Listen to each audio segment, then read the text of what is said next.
वालों को भी आवाज आ जाएगी बिल्कुल। तो रुडोल्फ वेचो है जिनकी अपन ने बात करी थी, उन्होंने क्या बोला था? ओमनी सेलुला ए सेलुला। कौन सी भाषा का शब्द है? लेटिन। क्या मतलब है इसका? कि नई कोशिकाओं का निर्माण, ठीक है, पुरानी कोशिकाओं से होता है। उसके अलावा अपन ने शब्दों की भी बात करी थी। प्रोटोप्लाज्म जीव द्रव्य शब्द किसने दिया? पुरकिंजे ने दिया। प्रोटोप्लास्ट शब्द किसने दिया? हैंस्टेन ने दिया। ठीक है। भारत में कोशिका विज्ञान के जनक कौन है? ए.के. शर्मा। आधुनिक कोशिका विज्ञान के जनक सीपी स्वानसन। ठीक है। जीवित कोशिका की खोज किसने करी? ल्यूवेनॉक। लिखा नहीं लेकिन अपन ने पढ़ लिया था, है ना? सारे याद है यार, तुमको क्या पूछूं, तुम तो धुरंधर हो सारे। चलो बहुत ही बढ़िया, सभी को बधाई है इस बात की। ठीक है, आगे बात करते हैं अपन। एक छोटी सी बात और जो अपने को ध्यान रखने कि हमने एक नाम लिया था प्लाज्मोडेस्माटा, जो कि पादप कोशिकाओं में होता है, जंतु कोशिकाओं में नहीं होता है। तो ये है क्या? ये कनेक्शन है, दो कोशिकाओं के बीच का कनेक्शन। मान लो यहां पर एक खिड़की लगा दें तो आप इस क्लास से उधर देख सकते हो या उधर वालों से बात कर सकते हो। तो ये खिड़की है, वो दो क्लासरूम का कनेक्शन हो गया। उसी प्रकार से प्लाज्मोडेस्माटा जो होता है वो दो कोशिकाओं के कनेक्शन है। ये छेद दिख रहे हैं, ये छेद दिख रहे हैं, इधर वाली कोशिका में भी ये छेद होंगे, ये वो खिड़कियां हैं। ठीक, बात आई समझ में? तो एक लाइन में अपन ध्यान रखेंगे कि प्लाज्मोडेस्माटा क्या होता है। दो नजदीकी पादप कोशिकाओं के मध्य का कनेक्शन क्या कहलाता है? प्लाज्मोडेस्माटा। ध्यान रहेगा, लिख लेंगे अभी। आगे अपन आते हैं कोशिका झिल्ली की तरफ, वो पॉइंट अभी लिखेंगे। कोशिका झिल्ली, इसको थोड़ा समझते हैं फिर अपन लिखने की बात पे आएंगे। सबसे खास बात, अच्छा अपन ने एक कोशिका भित्ति में भी पॉइंट याद आ गया कि आप फिजियोलॉजी में पढ़ते हो झिल्लियां अलग अलग प्रकार की होती है। Permeable, semi permeable, selectively permeable, पारगम्य, अर्ध पारगम्य और चयनात्मक पारगम्य झिल्ली। कोशिका भित्ति जो है वो होती है पारगम्य, वो किसी को नहीं रोकती, जिसको अंदर आना आओ, जिसको बाहर जाना। क्लियर है? अब लेकिन हमारी जो कोशिका झिल्ली है ये होती है सिलेक्टिवली परमिएबल, चयनात्मक पारगम्य झिल्ली। ये आने देगी किसको? जिसको चयन करके लाना है, मतलब जो आने लायक सामान है उसी को अंदर आने देगी, और जो अपशिष्ट पदार्थ है उनको बाहर भेजने को। यानी कि चयन करने के बाद ही आवागमन परिवहन करने होने देगी उसके आर पार। बात आ रही समझ में? सबसे पहली बात ये ध्यान रखें। दूसरी बात, ये जीवित है जबकि कोशिका भित्ति मृत थी। दूसरी बात, ये आपके पतली होती है, सॉफ्ट होती है, डेलिकेट, मुलायम होती है। ये उसकी तरह कठोर नहीं है, ये मुलायम है। ठीक है? जैसे आपके पानी के ऊपर कोई थर्माकोल पड़ा वो तैरता रहेगा ना, जैसे लहर के साथ, उसी तरीके से ये भी लहरदार आपको हल्की सी दिख रही होगी, उसी तरीके से। अब इसमें दो चीजें मुख्य होती है, इसके और भी नाम है, आप इसे प्लाज्मा झिल्ली भी कहते हो, कोशिका झिल्ली भी कह देते हैं, प्लाज्मा लेमा भी कहते हैं इसको। ठीक है? और एक वैज्ञानिक थे रॉबर्टसन, जिन्होंने इसे यूनिट मेम्ब्रेन भी कहा था, इकाई झिल्ली भी कहा था। किसको कहा था? कोशिका झिल्ली। अब ये क्या है? दो चीजों से मिलकर बनी हुई है। मुख्य रूप से यहां पर दो चीजें हैं, फॉस्फोलिपिड और प्रोटीन। थोड़ी सी मात्रा में कार्बोहाइड्रेट भी होंगे, मुख्य रूप से फॉस्फोलिपिड और प्रोटीन। बोले सर देखते ही पता चले, तो जो आपको यहां पर रेड या गुलाबी रंग में दिख रहा है वो सारा फॉस्फोलिपिड है। लिपिड में भी मेन यहां पर फॉस्फोलिपिड होता है। जो पूरा रेड या पिंक आपको जो दिख रहा है ये फॉस्फोलिपिड है, और जहां पर आपको ब्लू कलर दिख रहा है वो सारे ही प्रोटीन है। ठीक है? और जहां आपको कहीं बात करें, आपको जैसे ग्लाइकोलिपिड, ग्लाइकोप्रोटीन, ग्लाइको शब्द वाले हैं ये कार्बोहाइड्रेट है, ये आपको दिखाई दे रहे हैं हल्के ग्रीन कलर वाले। ठीक है? ग्रीन कलर में इसमें अपन हम बताते हैं। अब होता क्या है, यूं समझो, इसको दो तरीके से बोला गया। कुछ वैज्ञानिकों ने कहा है कि जैसे चाशनी में गुलाब जामुन हो। बस सर यही बोल दिया खूब। जैसे चाशनी में गुलाब जामुन हो, तो वो चाशनी तो है फॉस्फोलिपिड और गुलाब जामुन क्या है? प्रोटीन। ठीक है? ये इस तरीके से क्वेश्चन आते थे, और कभी आ भी सकते हैं कि भाई ये जो मॉडल माना गया था, तो जिसमें जो चाशनी माना गया है, शुगर सॉल्यूशन या चाशनी जिसको कहते हैं, वो फॉस्फोलिपिड के समान माना गया, और प्रोटीन गुलाब जामुन के समान समकक्ष समझा गया। दूसरा ऐसा भी बोलते हैं कि फॉस्फोलिपिड के समुद्र में प्रोटीन नुमा हिम पर्वत, क्या कहेंगे? प्रोटीन के यहाँ पर जैसे यूं समझो कि एक समुद्र है, उसमें कुछ कुछ बर्फ के पहाड़ बने हुए छोटे छोटे से, तो वो जो प्रोटीन है वो ये ब्लू कलर के पहाड़ टाइप मान लो, ये सब प्रोटीन, और जो समुद्र है वो फॉस्फोलिपिड का। बात ध्यान रहेगी। या फिर अपन एक और बोलते हैं मोजेक पैटर्न। आप मोजेक पैथोलॉजी में पढ़ते हो। मोजेक में क्या होता है, पत्ती है तो हरे रंग पे पीले पीले धब्बे धब्बे, लगातार पीलापन नहीं होगा, कहीं पीला कहीं पीला कहीं हरा कहीं पीला, समझे बात को। तो वैसा ही यहां पर भी प्रोटीन मोजेक पैटर्न में व्यवस्थित है।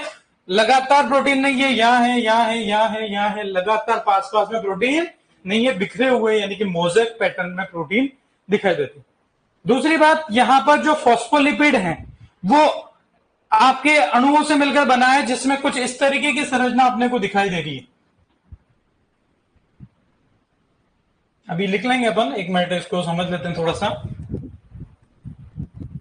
ये फॉस्फोलिपिड का अणु है, फॉस्फोलिपिड का मॉलिक्यूल है। ये दो भागों से मिलकर बना है, हेड और टेल, सिर और पूंछ दोनों ही दिखाई दे रही है हमें, ठीक है। तो ये थोड़ा सा ध्यान रखेंगे कि जो इसकी पूंछ है वो हाइड्रोफोबिक है।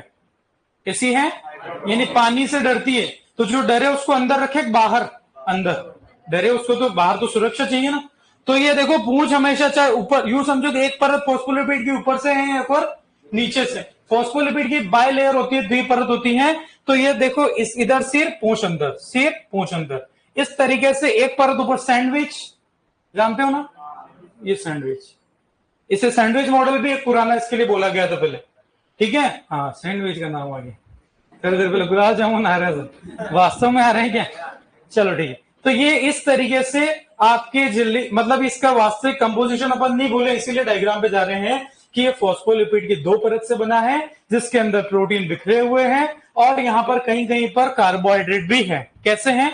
ग्लाइकोप्रोटीन। ग्लाइको जब भी आ जाए मतलब शुगर, शुगर मतलब कार्बोहाइड्रेट। लिपिड के साथ जब कार्बोहाइड्रेट जुड़ा हुआ है तो उसे ग्लाइको, सॉरी, प्रोटीन के साथ, ये प्रोटीन पे जुड़ा हुआ है, ये लिपिड के साथ है। नीचे क्या है, ब्लू कलर का प्रोटीन, और ऊपर क्या है, कार्बोहाइड्रेट। तो ग्लाइको प्रोटीन हो गया, प्रोटीन विद कार्बोहाइड्रेट अटैच। नीचे ब्लू कलर का कार्बोहाइड्रेट है, प्रोटीन है, और ऊपर ये कार्बोहाइड्रेट। और देखते हैं, ये नीचे क्या है, फॉस्फोलिपिड है, और ऊपर क्या है, कार्बोहाइड्रेट। तो लिपिड, और ये हो गया ग्लाइकोलिपिड।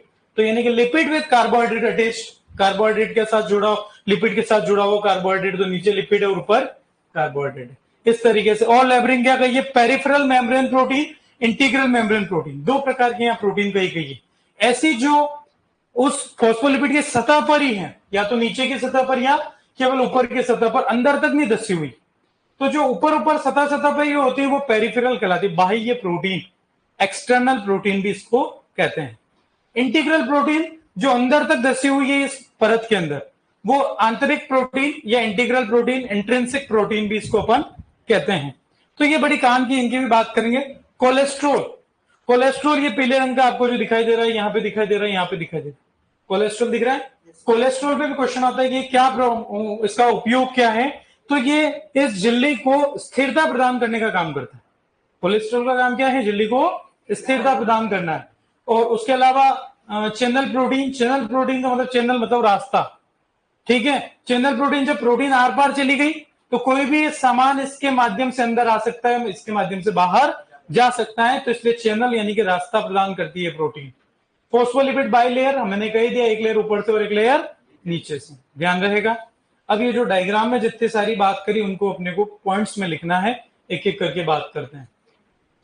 तो यहां पर पहले तो अपना जो कल का एक पॉइंट बचा हुआ है उसकी बात कर ले, नोट लगा के, प्लाज्मोडेस्माटा। आप मेरे साथ नोट कर सकते हो, फिर समझा दूंगा। और प्लाज्मोडेस्माटा,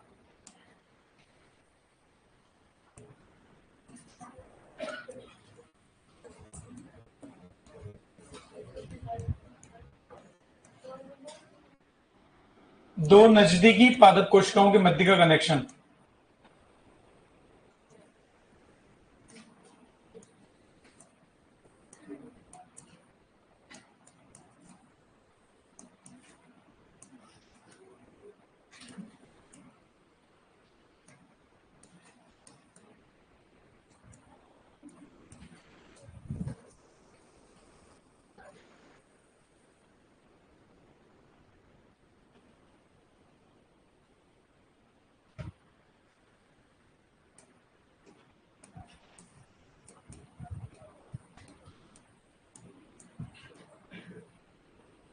अपने को भी ये लिखने के बाद याद दिलाना, एक वहां पे कोशिका भित्ति की जहां स्टार्ट करिए ना, वहां एक लिख देना पारगम्य झिल्ली।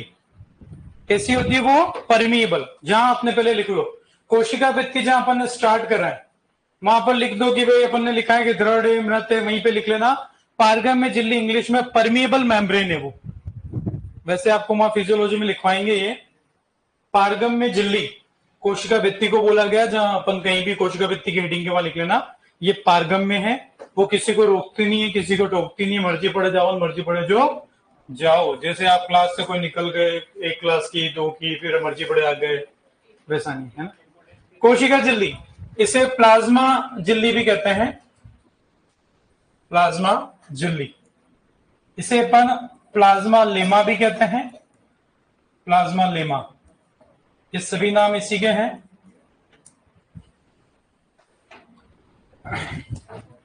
ये कैसी है? जीवित है, साथ में नोट करें, अभी आपको दिक्कत नहीं है।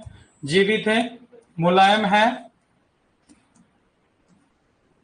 और अर्ध पारगम्य, सॉरी चयनात्मक पारगम्य झिल्ली, सेलेक्टिवली परमिएबल, चयनात्मक पारगम्य झिल्ली।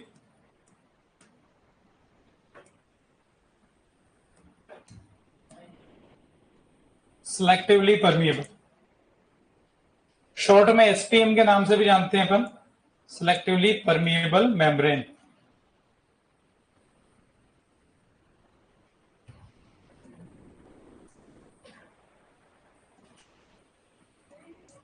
ठीक है। इसके लिए दूसरी बात, यहां पर जो मॉडल है, सर्वप्रचलित मॉडल इसके लिए कौन सा है? फ्लूइड मोजेक मॉडल, जो भी अपन ने पढ़ा, तरल मोजेक मॉडल जिसको कहते हैं।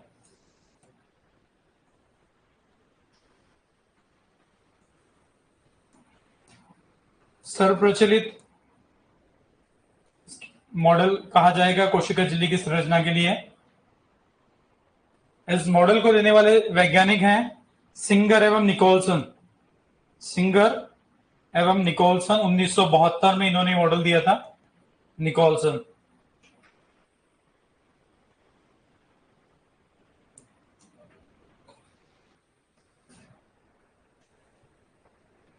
एक बार इतना नोट कर लें।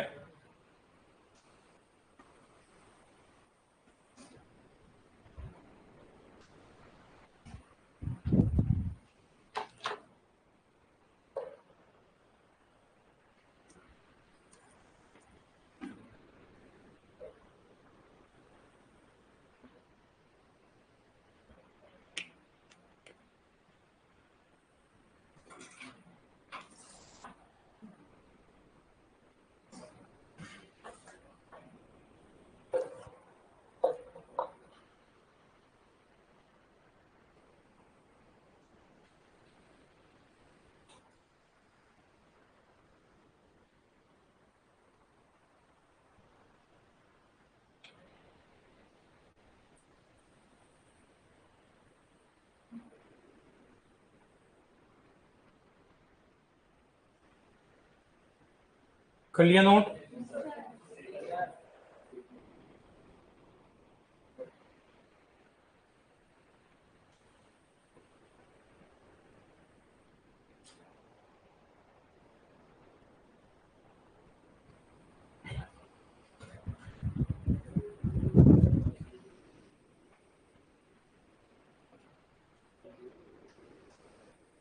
इसकी पारगम्यता पर, परमिबिलिटी पे क्वेश्चन कई बार आ जाते हैं कि कोशिका झिल्ली किस तरीके की पारगम्यता रखती है, तो आंसर जाएगा चयनात्मक पारगम्य झिल्ली। मॉडल के ऊपर भी क्वेश्चन आ जाता है कि सर्वप्रचलित मॉडल कौन सा है, तो फ्लूइड मोजेक मॉडल इंग्लिश में कहते हैं, हिंदी में तरल मोजेक मॉडल, जिसको देने वाले वैज्ञानिक हैं सिंगर एवं निकोलसन। सिंगर SINGER, सिंगर, और निकोलसन NICHOLSON, निकोलसन।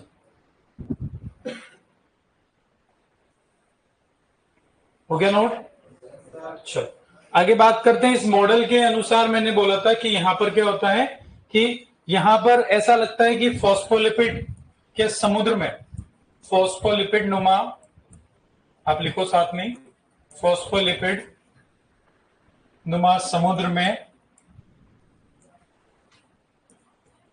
प्रोटीन रूपी हिम पर्वत, रूपी हिम पर्वत,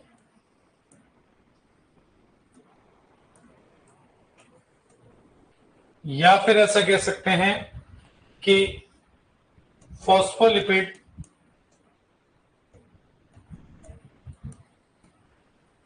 में मोज़ेक पैटर्न में प्रोटीन उपस्थित, मोज़ेक पैटर्न में प्रोटीन। यहां पर दो मुख्य घटक है इसके अंदर। पहला जो रहेगा यहां पर जिसे अपन कहेंगे फॉस्फोलिपिड, फॉस्फोलिपिड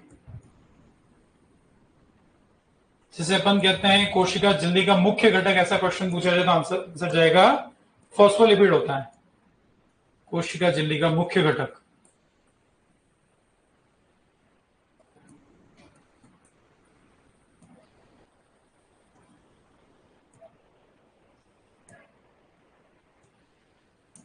दूसरी बात, इसके अंदर कोलेस्ट्रॉल भी होता है कहीं कहीं पर, कोलेस्टेरॉल, जिसका काम है कोशिका झिल्ली को स्थिरता प्रदान करना।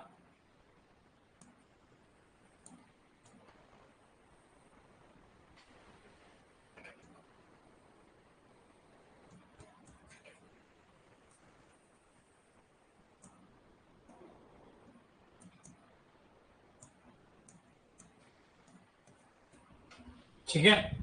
दूसरी जो यहां पर रहेगा प्रोटीन,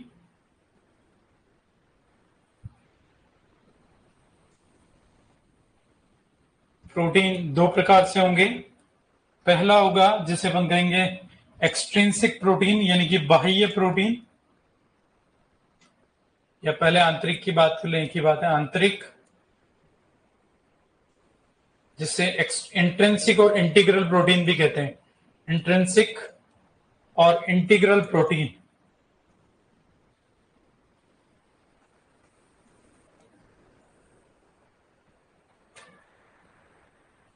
ये कोशिका झिल्ली से दृढ़ता से जुड़े होते हैं, एक बार नोट करें इसको।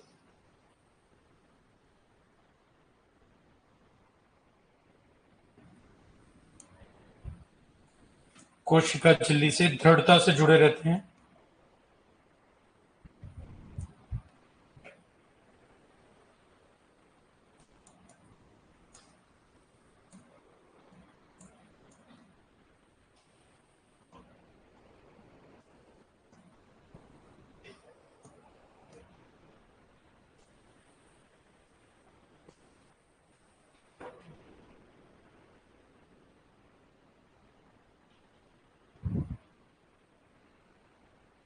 अपन क्वेश्चन में पूछी गई चीजें ही मैक्सिमम इसमें कवर कर रहे हैं, या तो पूछी गई या पूछने की संभावना जैसी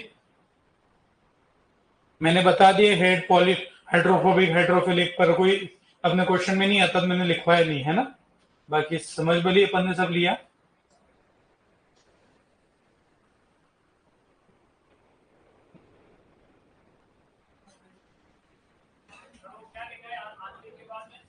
आंतरिक के बाद इंट्रिंसिक या इंटीग्रल दोनों नाम है, कभी इन्हीं की हिंदी बना के लिख दे तो हमें थोड़ा सा ध्यान रखें। इंट्रिंसिक प्रोटीन भी लिख दे हिंदी में तो थोड़ा सा पता होना चाहिए।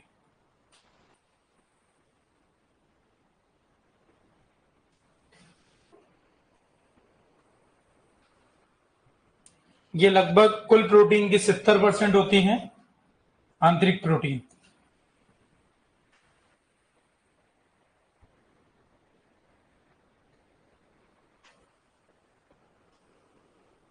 ये क्वेश्चन भी पूछा गया, कोशिका झिल्ली का मुख्य घटक क्या होता है? Protein, phospholipid, carbohydrate. तो आंसर क्या होगा?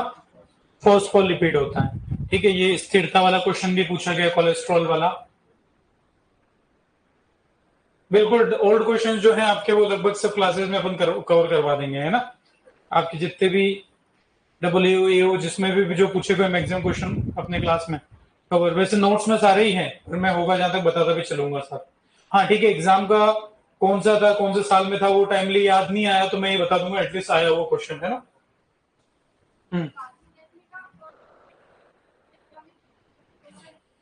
मिडिल लेमेला कॉमन लेयर हो गई, जिससे हमारे दोनों रूम की कॉमन दीवार हो गई है, दोनों रूम की ये दीवार, तो ये दीवार हो गई हमारी मिडिल लेमेला। और कनेक्शन जो खिड़की है, वो छेद जो अपने डायग्राम में देखे थे, वो जो होल्स थे जैसे यहां पर खिड़की बना दी, तो ये कनेक्शन अब बना, तो वो कनेक्शन को प्लाज्मोडेमाटा बोलेंगे। दोनों के बीच का संयोजक कह दो एक तरीके से हिंदी में। क्लियर है? नोट कर लिया सबने? अरे हाँ के ना? ठीक है। तो यहां पर बोला गया है कि भाई फॉस्फोलिपिड नुमा समुद्र में प्रोटीन रूपी हिम पर्वत, समझ गए? ठीक है। दूसरी बात, फॉस्फोलिपिड में मोज़ेक पैटर्न में प्रोटीन उपस्थित है बिखरे हुए। ठीक है। फॉस्फोलिपिड कोशिका झिल्ली का मुख्य घटक कहा गया है। कोलेस्ट्रॉल यहां पर कोशिका झिल्ली को स्थिरता प्रदान करता है। ठीक है, क्योंकि इसका नाम ही है देखो, फ्लूइड मोज़ेक मॉडल, तरल। अगर स्थिरता नहीं होगी तब तो ये तो तैर के कहीं भी निकल लेगी, तो उसको स्थिरता कौन देगा? कोलेस्ट्रॉल। बात आ रही समझ में? ठीक है। आंतरिक प्रोटीन जो बड़ी काम की है, इसको 70% लगभग मुख्य रूप से प्रोटीन यही होती है, कोशिका झिल्ली से दृढ़ता से जुड़े रहते हैं प्रोटीन। और बात करें तो इनका काम मुख्य है कोशिकीय परिवहन, सेल ट्रांसपोर्ट। सेल में कोई भी चीज इधर से उधर कोशिका के बाहर जानी है या कोशिका के अंदर आनी है, सेलुलर ट्रांसपोर्टेशन में इसी के माध्यम से निकलेगी। बिना कोशिका झिल्ली के परमिशन के कोई भी चीज अंदर बाहर नहीं हो सकती। इसीलिए इसको नाम दिया गया है कि चयनात्मक पारगम झिल्ली। तो ये काम करेगा कौन? इंट्रिंसिक प्रोटीन, आंतरिक प्रोटीन। इसमें एक अच्छा क्वेश्चन पूछा गया, देखो इधर फिर थोड़ा सा इसको देख लो। इसका उदाहरण एक अपन यहां पर बात करें, एक्वापोरिन। क्या नाम है? एक्वापोरिन। एक्वा नाम आते के याद आता है जल। ठीक है। कोशिका झिल्ली के आर पार जल का ट्रांसपोर्टेशन करने के लिए जो प्रोटीन, जो इंट्रिंसिक प्रोटीन काम आती है, उसका नाम है एक्वापोरिन, जो क्वेश्चन पूछा गया एक बार एग्जाम में। तो यहां पर एक्वापोरिन के बारे में अपन लिख लेंगे कि कोशिका झिल्ली के, अब बली नोट करें, कोशिका झिल्ली के से जल का परिवहन, के आर पार जल का परिवहन। क्या हुआ? कोई दिक्कत? कुछ नहीं, कुछ आवाज आई पर मेरे को पता नहीं चला क्या बोल रहा हूं। हाँ, ये उसी इंट्रिंसिक के अंदर आंतरिक के ही पॉइंट है। मैंने तो स्लाइड चेंज करी, आपको ध्यान रखना आंतरिक की पॉइंट है ना। एक तो अपन ने लिख चुके थे कि वो दृढ़ता से जुड़ी रहती है, दूसरा कोशिकीय परिवहन, तीसरा एक्वापोरिन उसी का उदाहरण है। कोशिका झिल्ली के आर पार जल का परिवहन करने वाली प्रोटीन कौन सी होती है, ऐसा एग्जाम में था और ऑप्शन में आंसर गया था एक्वापोरिन। याद रखना आसान है। अच्छा, यही पूछ ले कि एक्वापोरिन आंतरिक है या बाह्य है, तो आंसर आंतरिक। कोशिकीय परिवहन मतलब सीधी सी बात समझो कि गेट पे अपने कोई स्टाफ खड़े हो गए कि भाई आपके आईडी चेक करते हैं तो ये अंदर आने देते हैं। ठीक है, मतलब क्लास के अंदर कितने बच्चे आएंगे वो वहां से कंट्रोल हो रहा है। परिवहन आपका अंदर आना वहीं से हुआ, इसलिए कोशिका झिल्ली के अंदर भी ये प्रोटीन तय करेगी कि कौन सी चीज अंदर जानी है, कौन सी बाहर जाएगी, इसलिए कोशिकीय परिवहन बोला गया। ठीक है ना। दूसरे यहां पर जो है अपनी, जिसको अपन ने रोमन में सेकंड लिखेंगे, वो है बाह्य प्रोटीन। बाह्य प्रोटीन, इसको आप कोशिकीय परिवहन को ऐसा और करके ऐसा लिख सकते हो कि कोशिका में परिवहन लिख लो। कोशिका में, कोशिका झिल्ली के माध्यम से परिवहन, और इसको अच्छी लाइन बना दे ताकि आपका कंफ्यूजन क्लियर हो जाए। कोशिका में, कोशिका झिल्ली के द्वारा परिवहन में कौन सी प्रोटीन काम आती है? ठीक है, कोशिका झिल्ली के द्वारा परिवहन। तो जिसका एक उदाहरण नीचे अपन ने ले भी लिया है, आंतरिक प्रोटीन का उदाहरण एक्वापोरिन। जो एक्वापोरिन विशेषकर जल के परिवहन से जो कोशिका झिल्ली के आर पार जाएगा तो वो तय करती है। बाह्य प्रोटीन जिसे एक्सट्रिंसिक या इसे एक्सटर्नल प्रोटीन के नाम से जाना जाता है। एक्सटर्नल प्रोटीन ये लगभग बाकी बची हुई यानी कि कुल प्रोटीन का 30% ये होती है, और ये कोई मूवमेंट, कोई ट्रांसपोर्टेशन नहीं करती, तो ये अचल है, मतलब इधर उधर हिल नहीं सकती है प्रोटीन, एवं इनमें एंजाइमेटिक क्रियाएं होती हैं, एंजाइमेटिक क्रियाशीलता होती है।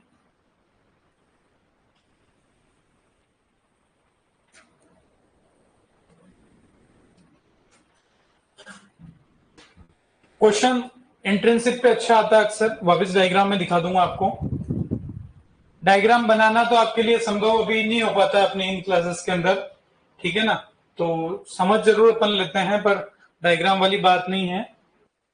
गुलाब जामुन वाली बात तो नहीं लिखा होगा सर, वो ध्यान रह गया, बाकी लिखना चाहो तो लिख सकते हो, वो पुराने मॉडल के अकॉर्डिंग है। अपन आजकल जो क्वेश्चन आते हैं फ्लूइड मोज़ेक मॉडल पे ज्यादा आते हैं, तो उसकी बात अपन ने वो फॉस्फोलिपिड नुमा समुद्र वाली लिख ली है। चाहो तो कहीं लिख भी सकते हो, कोई खास बात नहीं। के चाशनी क्या है? फॉस्फोलिपिड है। और प्रोटीन क्या है? गुलाब जामुन। हाँ बता रहा हूं, सबने कर लिया नोट? आप नोट कर ले, बता। एक्वापोरिन बिल्कुल प्रोटीन है। और कौन सी प्रोटीन है? आंतरिक के बाह्य आंतरिक प्रोटीन का उदाहरण है। तो इस एग्जाम में ऐसा ही क्वेश्चन पूछा गया था कि कौन सी प्रोटीन कोशिका झिल्ली के आर पार जल के परिवहन के लिए जिम्मेदार है या उसके लिए उपयोगी है? तो आंसर था एक्वापोरिन। एक्वापोरिन, ठीक है ना। अभी हाँ, लास्ट लाइन बता भी रहा हूं। बाह्य प्रोटीन ये वो है जो आर पार नहीं है, केवल तैर रही हो, समझो फॉस्फोलिपिड तैर है, उसकी सतह पर ही उपस्थित है, चाहे नीचे की सतह पे हो या ऊपर की सतह पर। तो ऐसी प्रोटीन कोई भी आपके परिवहन में काम में नहीं आएगी, क्योंकि अचल है, ये ज्यादा इधर से हिलती डुलती नहीं। एंजाइमेटिक क्रियाशीलता, यानी कि इनका काम केवल कभी कोई एंजाइम से संबंधित है तो वो ये काम कर लेगी। एंजाइमेटिक एक्टिविटी का मतलब एंजाइम का काम आते हैं बायोकेमिकल रिएक्शन में। जैव रासायनिक प्रक्रिया कोई सी भी हो, वहां पर किसकी आवश्यकता पड़ती है? एंजाइम की। तो एंजाइम से संबंधित कौन सी प्रोटीन है? तो बाह्य प्रोटीन है। ज्यादा अच्छा क्वेश्चन ऊपर की तरफ आता है। क्लियर है बात? ठीक है, आगे अपन देखो, प्रोटीन जो भी अपन ने बात करी थी उसकी वापस डायग्राम पे दिखा देता हूं। अब इसमें से आपको एक्सट्रिंसिक या पेरिफेरल भी बोला जो है, कौन सी दिख रही? एक दिख रही है, और दूसरी दिख रही है, और तीसरी दिख रही है, ठीक है। बाकी आंतरिक प्रोटीन है वो पूरी उसकी इधर से शुरू होके उधर खत्म हो जाती है। पूरी भी फॉस्फोलिपिड की दोनों सतह को आर पार क्रॉस कर जाती है। तो ये प्रोटीन अंदर तक धसी हुई, इसीलिए इनका नाम है आंतरिक प्रोटीन। और परिवहन आप ही सोचो कि इधर से सामान इधर कौन ले जाएगा? जो आर पार होगा। अगर ये इधर वाली थी, इधर से उधर सामान भेज सकती है क्या? तो परिवहन में कौन सी काम आएगी? आंतरिक। आंतरिक का ही प्रकार फिर चैनल प्रोटीन भी होता है। तो उतना अपन नहीं जा रहे, अपन अपनी मेन चीजों पे आ रहे हैं, ध्यान रहेगा। अच्छा, एक जहां पे अपन ने फॉस्फोलिपिड लिखा है, ठीक है, वहां पर आप एक वो भी लिखना कि द्विपरत होती है इसकी, ठीक है ना, डबल लेयर होती है, द्विपरत, ठीक है। द्विपरत है, यानी कि एक परत ऊपर से आ रही है, डबल लेयर्ड होती है। फॉस्फोलिपिड की बाय लेयर बोलते हैं इंग्लिश में, by layer of phospholipid.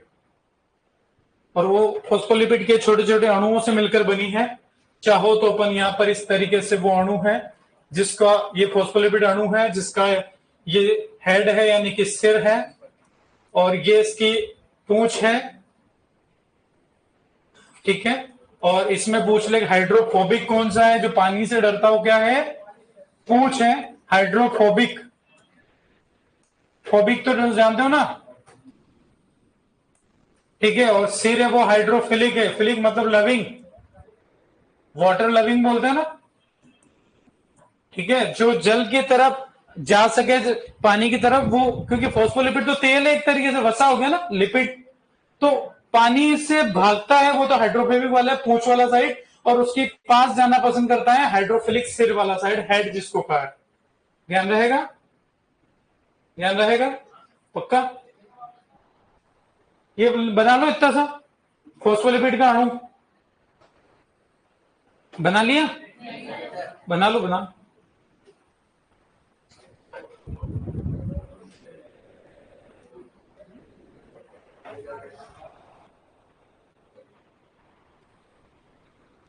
Sir W clear करने की रणनीति बताओ, जो आपने तैयारी की थी।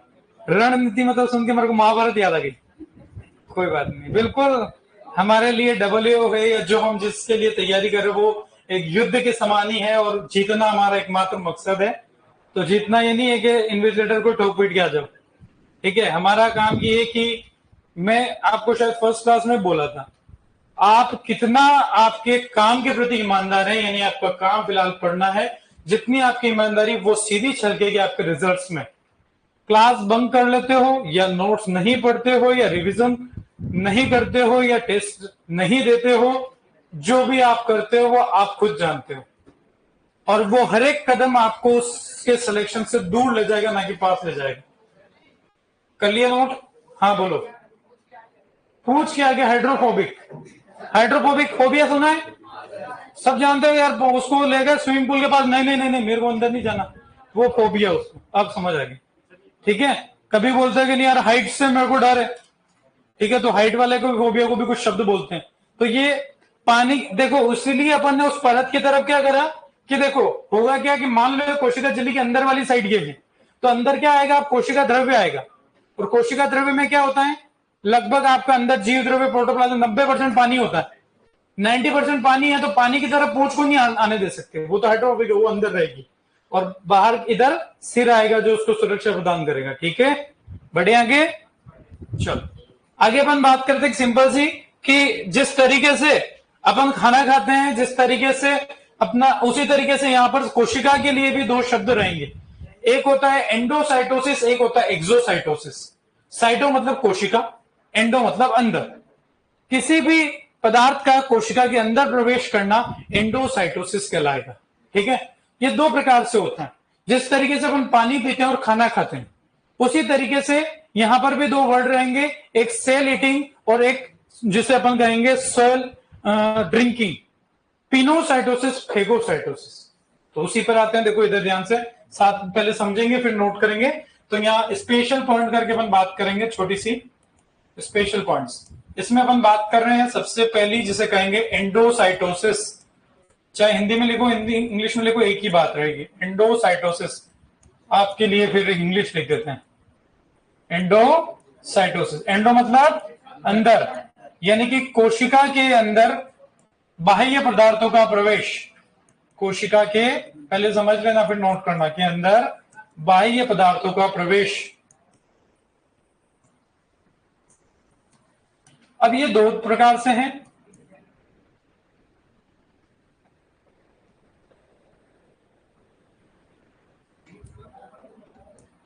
पदार्थों का प्रवेश। दूसरी बात यहां पर जो इसमें दो प्रकार अपन कह रहे हैं, पहला रहेगा जिसे अपन कहेंगे पिनोसाइटोसिस। क्या कहेंगे? पिनोसाइटोसिस। पीनो मतलब पीना। अपन पानी पी सकते हैं या पानी खा सकते हैं? पी सकते हैं। ये बोले से बहुत अच्छा क्वेश्चन पूछा, ऐसा आएगा क्या डब्ल्यू में? पिनोसाइटोसिस, लेकिन ये हमें याद रखने में हेल्प करेगा। पिनो है यानी कि ये तरल पदार्थों के अंदर आने से संबंधित है। तरल पदार्थों का प्रवेश जब होता है तो पिनोसाइटोसिस बोलते हैं। और आप समझ जाओगे कि तरल यानी कि पीने से संबंधित बात, और वो किस रूप में होता है? पिनोसोम के रूप में।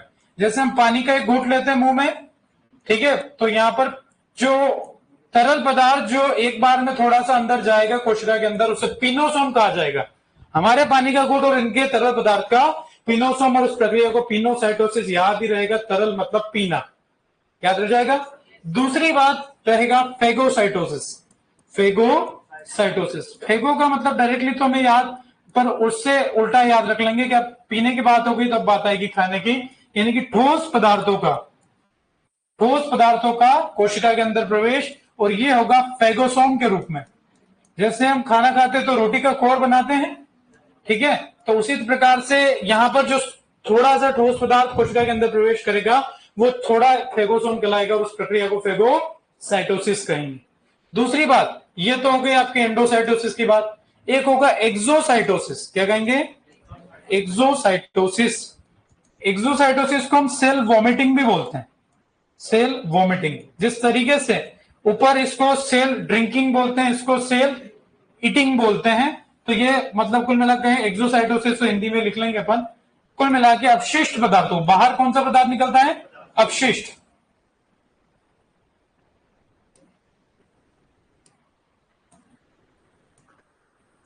अब कैसे लिखेंगे, मैं तो मात्राएं भूल गया। पदार्थों का बाहर जाना, है ना, ये इंग्लिश मीडियम पढ़ने के नुकसान। बाहर निकल, अपशिष्ट पदार्थों का बाहर निकलना। और यहां पर जिस तरीके से वॉमिट अगर हमें हुई तो अपशिष्ट जो वेस्ट है वही अपनी मुंह से बाहर आएगा। उसी प्रकार से कोशिका के अंदर से कोई भी जो वेस्ट मटेरियल है वो बाहर निकलेगा, तो उसको एक्सो मतलब बाहर, और सेल वॉमिटिंग, वॉमिटिंग से तुम जानते हैं कि बाहर निकलना वेस्ट मटेरियल का। तो ये कोशिका से संबंधित, जो उसके खाने पीने से संबंधित, नोट कर लो। वाटर से कौन लगता है? हाइड्रोफिलिक वाला लगता है। हाइड्रोफोबिक तो डरेगा, वो पानी की तरफ जाएगा ही नहीं।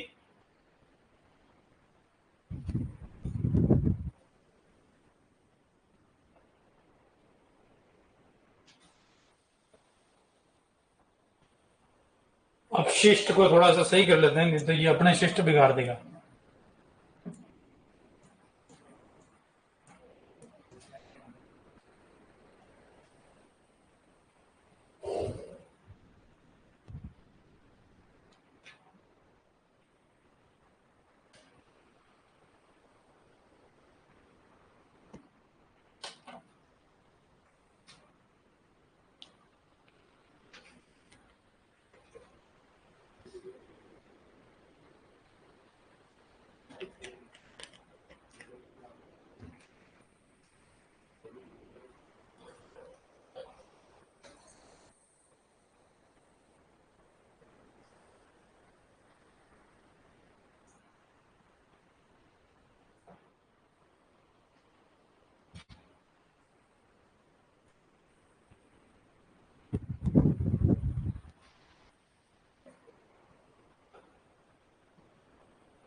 कर लिया नोट सबने?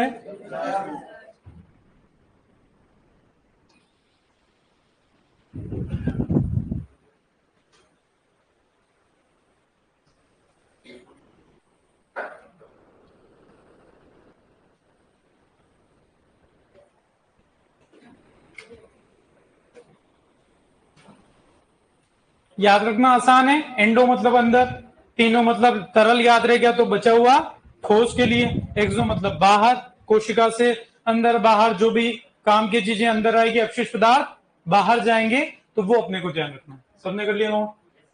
चलो बढ़ते हैं आगे। आगे अपन बात करें, अगला जो अपन ने बात करी थी प्रोटोप्लाज्म, जीव द्रव्य की बात आई थी, है ना? शब्द दिया था पुरकिंज ने। तो प्रोटो क्या हुआ? हालचाल ठीक है? पक्का नहीं करती रे स्माइल अलग ही। चलो ठीक।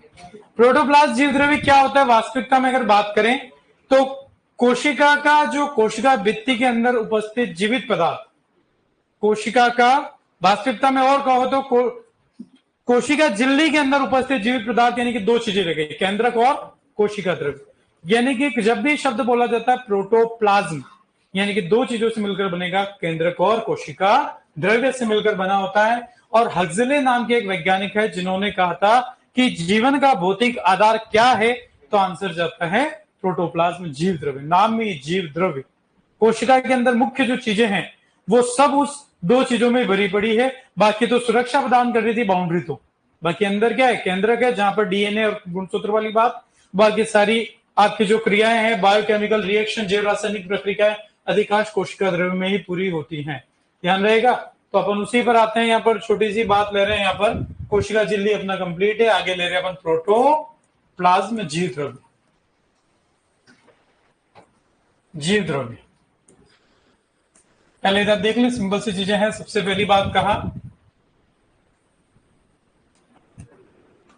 कोशिका भीतर, कोशिका भित्ति के अंदर उपस्थित, भित्ति के अंदर उपस्थित कोशिका झिल्ली से घिरा जीवित पदार्थ, कोशिका झिल्ली से घिरा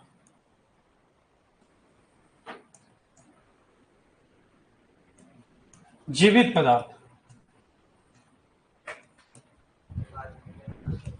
पहले समझ लो, कोई दिक्कत नहीं, नोट बाद में करेंगे, थोड़ा सा रुक जाना, है ना। हाँ, वो जब बोलना होता तो मैं बोल देता हूँ कि रुकना है, लिखना है, कोई बात। दूसरी बात अपन ने यहाँ पर क्या कहा है, ये वास्तव में प्रोटोप्लाज्म में जो है दो चीजों से मिलकर बना है, केंद्रक प्लस कोशिका द्रव्य साइटोप्लाज्म, जिसको अपन कहते हैं, दो चीजों से मिलकर बना है। ठीक है, परिभाषा क्या कह रही है, कोशिका भित्ति के अंदर, फिर बोला कि किससे गिरा हुआ, कोशिका झिल्ली से, यानी कि अंदर बचा है दो चीजें। ठीक है, एक और इसको क्या कहा कि हक्सले जो वैज्ञानिक है उनके अनुसार, हक्सले के अनुसार जीवन का भौतिक आधार, जीवन का भौतिक आधार, फिजिकल बेसिस ऑफ लाइफ, क्या कहा गया है, प्रोटोप्लाज्म जीव द्रव्य को नाम में ही है जीव द्रव्य। ठीक है, दूसरी बात, इसमें लगभग 90% जल होता है, 90% जल होगा, बाकी बचे हुए कार्बनिक और अकार्बनिक पदार्थ होते हैं। तो मेन चीजें हैं, नोट कर लो इसकी।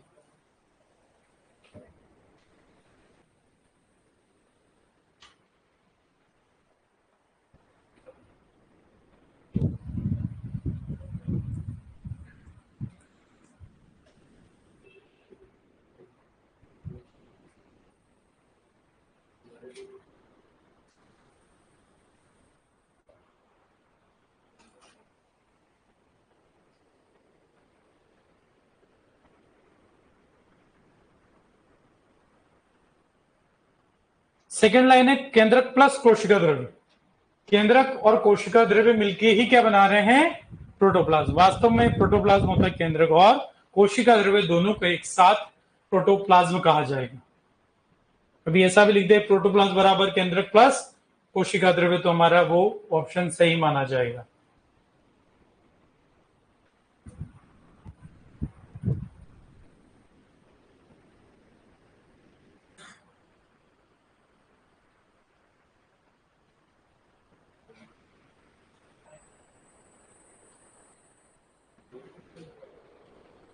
मैं पूरा लाइन नहीं लिखता हूं, आपको जरूरत तो नहीं, मैंने इतना लिखा, लगभग 90% जला, यूं तो लिखना होता है, उपस्थित होता है, इतना तो समझते हो ना, अरे समझते हो।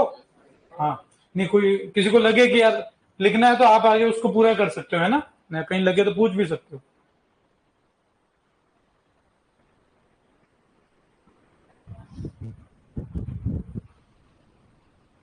नोट कर लिया।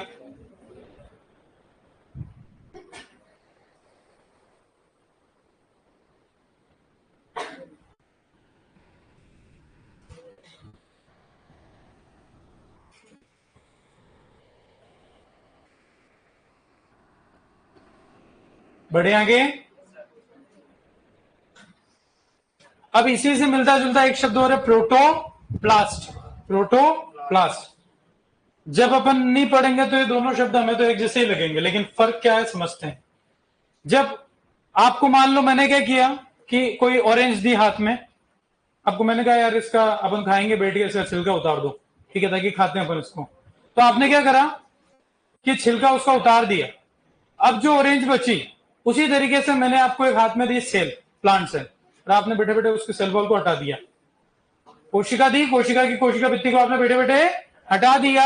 अब वो बची वो चीज क्या है, वो है प्रोटोप्लास्ट।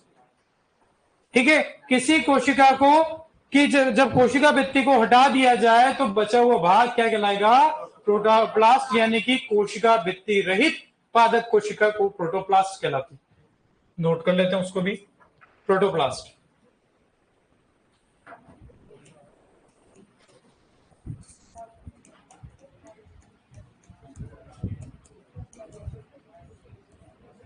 कोशिका भित्ति रहित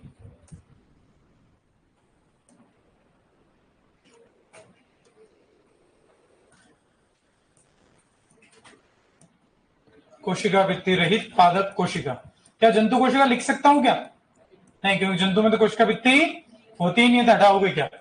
ठीक है, कोशिका भित्ति रहित पादप कोशिका, ये ऐसी कोशिका जिसकी कोशिका भित्ति को कृत्रिम रूप से हटा दिया जाए तो बचाई हुई जो है वो प्रोटोप्लास्ट कहलाएगी।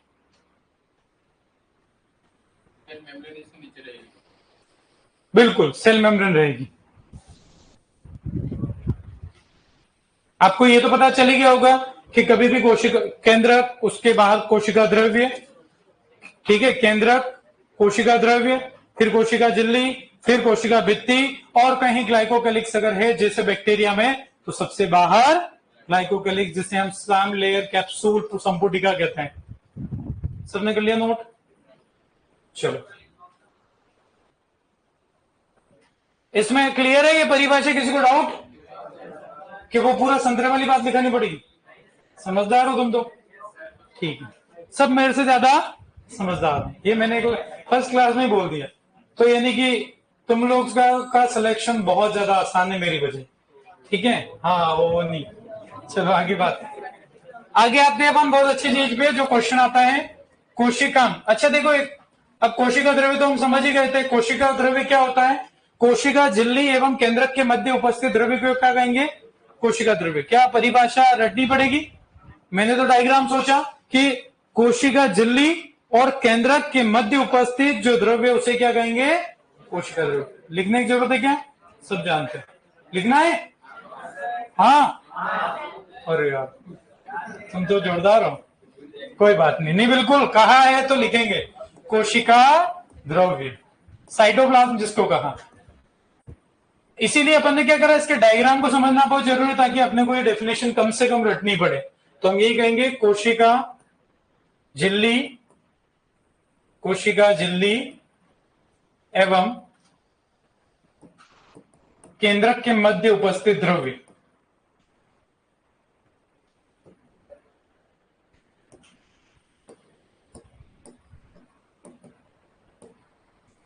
एक अपन ऐसा करते हैं कि आप डायग्राम तो नहीं बना रहे हो, पर एक आपके आसानी के लिए एक डायग्राम अपन जरूर हल्का सा बना लेते हैं ताकि आपको थोड़ा सा आसानी रहेगी आगे बाद में जब पढ़ोगे तो।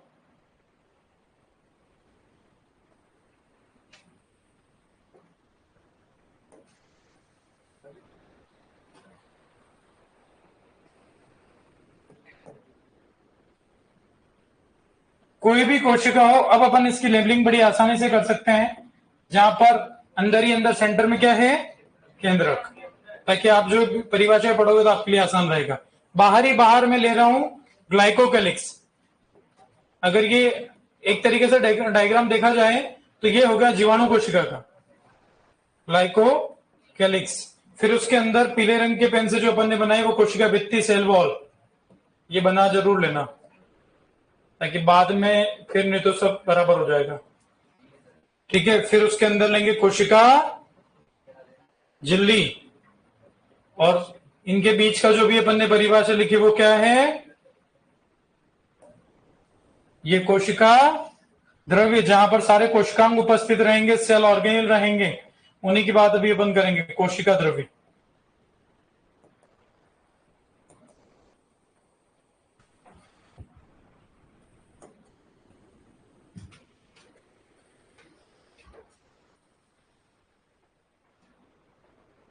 बिल्कुल, किसी ने बोला सर प्रोटोप्लास्ट बराबर plant cell minus cell wall, तो बिल्कुल वही परिभाषा है जो अपन ने बोला। कोशिका में से कोशिका भित्ति को हटाना, तो आप ऐसा भी लिख सकते हो, किसी ने लिखा तो आप लिख सकते हो, और ऐसा एग्जाम में भी कहीं लिखा गया था, पादप कोशिका माइनस कोशिका भित्ति, सही है। पादप कोशिका माइनस कोशिका भित्ति, तो वो क्या बनेगा? प्रोटोप्लास्ट। ये भी लिख लेना, ये भी ऑप्शन में आ रखा है।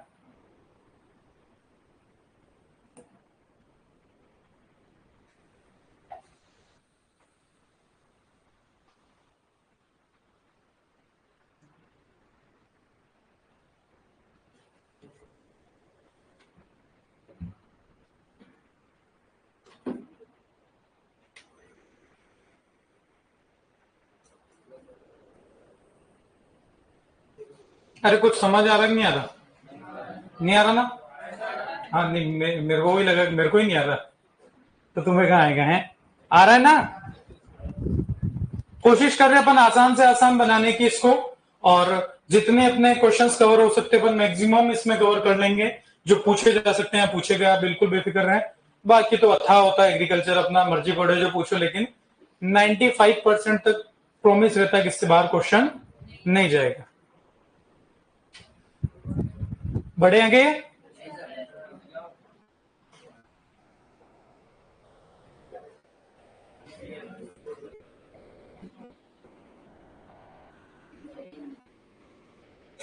कितने लोग नोट कर रहे हैं?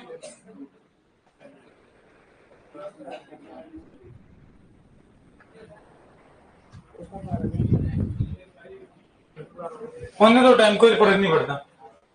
मेरी भी तो क्लास है, मेरी भी टेंशन है, तुम्हारे को टेंशन ज्यादा है। बढ़े आगे। हाँ, शायरी सुन लेना।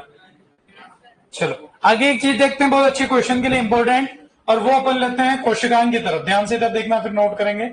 कोशिकांग, कोशिकांग क्या होते हैं? ऐसी संरचना है जो कहां उपस्थित होगी? बताओ कहां उपस्थित होगी? कोशिका द्रव्य में। अपन ने पहले बोला था ना, कोशिका द्रव्य का ठोस भाग, तरल भाग, हाइलोप्लाज्म, ट्रोपोप्लाज्म। जो उस तरल के अंदर, जैसे अपना बाल्टी में पानी भर दिया, उसमें 4-5 गेंद डाल दी, ठीक है, तो जो पानी है वो तो हमारा हो गया था तरल भाग हाइलोप्लाज्म, और ट्रोपोप्लाज्म यानी कि उसमें जो गेंद पड़ी है, और वही हमारे कोशिकांग है ऐसे।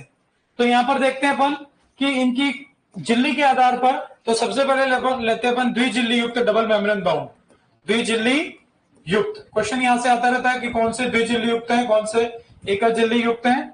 तो डबल मेम्ब्रेन बाउंड में सबसे पहले दो ध्यान रखेंगे, माइटोकॉन्ड्रिया। माइटो, इसे अपन सूत्र कणिका भी हिंदी में बोल देते हैं, वैसे माइटोकॉन्ड्रिया को शुद्ध हिंदी में सूत्र कणिका भी बोला जाता है, ध्यान रखना। दूसरा होगा हरित लवक या प्लास्टिड भी लिखा हो सकता है, ध्यान रहेगा। प्लास्टिड, क्योंकि प्लास्टिड 3 प्रकार के, और उसमें भी मुख्य प्रकार का होता है हरित लवक, क्लोरोप्लास्ट, तो ये भी हो सकता है। तीसरी जो मैं लिख रहा हूं वो वैसे तो क्या है कि कोशिकांग नहीं है, लेकिन वो डबल द्विझिल्ली युक्त है, और वो है केंद्रक रहेगा। तो केंद्रक भी है, वो आपका सबसे बड़ा घटक है। कोशिकांग तो नहीं है, लेकिन वो भी कैसा है? द्विझिल्ली युक्त है, इसलिए अपन ने यहीं पे लिख दिया, ठीक है। फिर आते हैं एकल झिल्ली युक्त कोशिकांग। एकल झिल्ली युक्त, सिंगल मेम्ब्रेन बाउंड जिनको अपन कहेंगे, और इसके अंदर सबसे पहले उदाहरण ध्यान रखेंगे, एंडोप्लाज्मिक रेटिकुलम, अंतःप्रद्रवी जालिका। वैसे इंग्लिश हिंदी सब आगे लिखेंगे अपन, तो ये फिलहाल हिंदी इंग्लिश में लिख दो, रेटिकुलम एंडोप्लाज्मिक, शॉर्ट में अपन इसको ER के नाम से जानते हैं। दूसरा होगा गोल्जी काय या गोल्जी बॉडी, गोल्जी काय। तीसरा होगा लयन काय। ये कई बार कंफ्यूजन, कुछ किताबें इन दोनों को डबल मेम्ब्रेन बाउंड बोल देती है, जो बिल्कुल भी सही नहीं है, ये एकल झिल्ली युक्त है। गोल्जी काय के अलावा लयन काय, लाइजोसोम, लयन काय लाइजोसोम। फिर आते हैं आपके पेरोक्सिसोम, पेरोक्सिसोम, छोटे छोटे से कुछ कोशिकांग होते हैं। ग्लायोक्सिसोम, ग्लायोक्सिसोम। एक होता है स्फेरोसोम, स्फेरोसोम, स्फेरोसोम।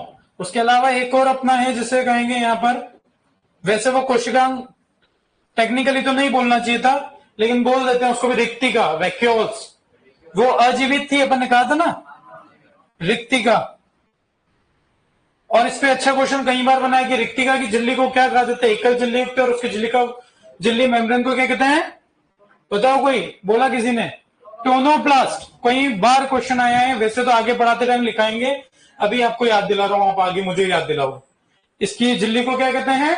टोनोप्लास्ट। और इसके अंदर भरे हुए जल को, उसके भरे हुए सामान को सेल सेप, कोशिका रस, क्या कहते हैं?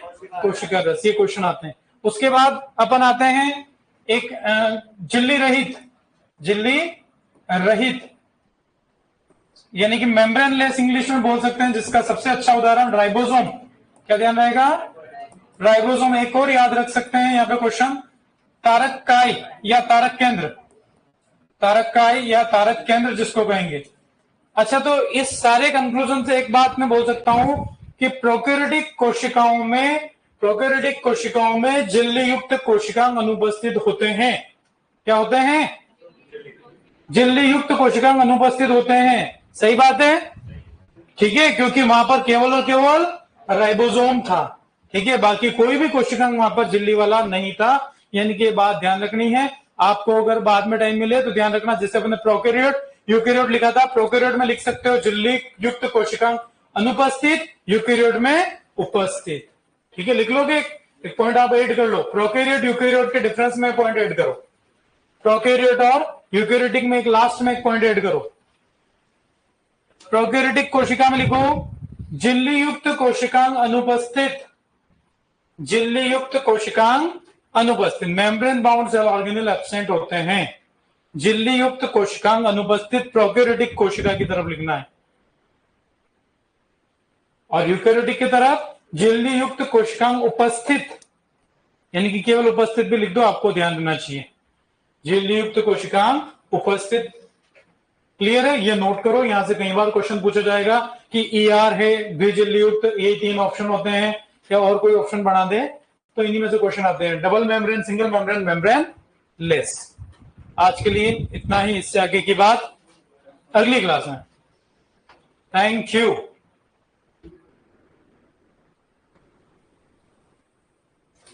नोट कर ले सब। किसके नीचे?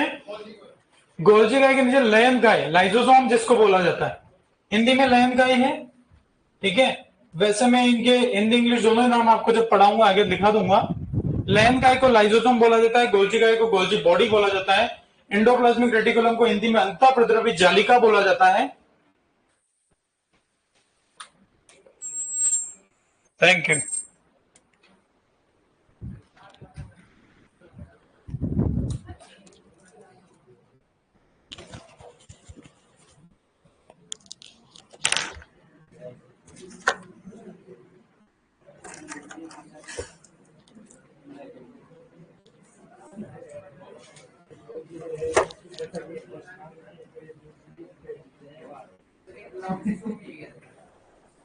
ग्लायोक्सिसोम, ग्लायोक्सिसोम, ग्लायोक्सिसोम स्पेलिंग क्या है? GLYOXOSOM लिखते हैं। किसकी? ग्लायोक्सिसोम की स्पेलिंग बोलो क्या? क्या चाहिए, जोर से बोलो। कुछ आवाज दे रहे हो, कुछ बोलो तो मुझे।